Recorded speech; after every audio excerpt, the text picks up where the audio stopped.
전복과 좌초 등 올겨울 들어 제주 바다에서 어선 사고가 끊이질 않고 있는데요. 기후변화로 바다에 내려지는 기상특보는 크게 느는데 노후 선박이 많아 사고 위험성은 점점 커지고 있습니다. 박주연 기자가 보도합니다.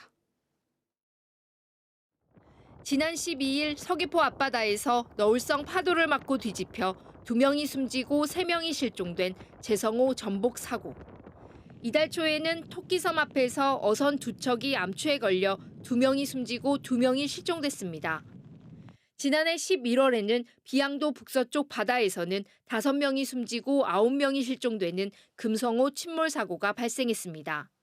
최근 5년 동안 제주 바다에서 발생한 어선 사고는 1,200여 건으로 사고 발생률이 전국에서 1위를 기록했습니다. 5년 동안 어선 사고로 숨지거나 실종된 선원만 52명. 이 가운데 절반 이상은 너울성 파도를 맞은 배가 복원력을 잃었기 때문으로 분석됐습니다.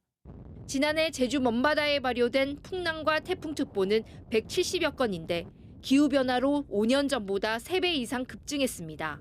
제주 지역에서 발생하는 사고의 주요 원인과 이런 것들을 설명함으로써 단기적으로 우리 어민들께서 피해를 최소화할 수 있도록 어민들은 정부가 일본과 배타적 경제수역 협상을 제대로 하지 못하면서 거리가 먼 중국 바다까지 가서 조업해야 하고 제주 지역 근해 연승 어선의 절반이 노후 선박인데도 어선 감축 사업에서는 후순위로 밀리면서 사고 발생률을 키우고 있다고 지적했습니다.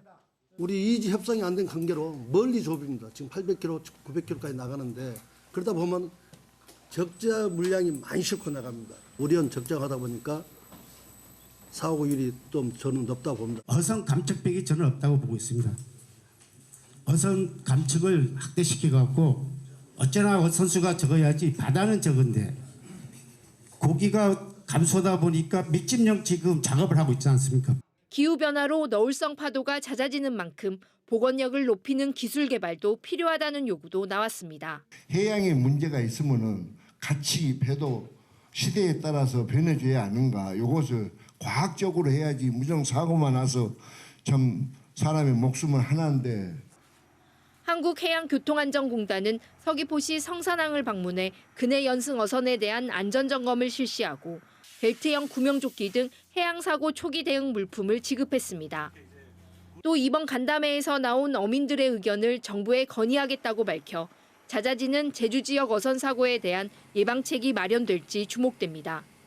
MBC 뉴스 박주연입니다.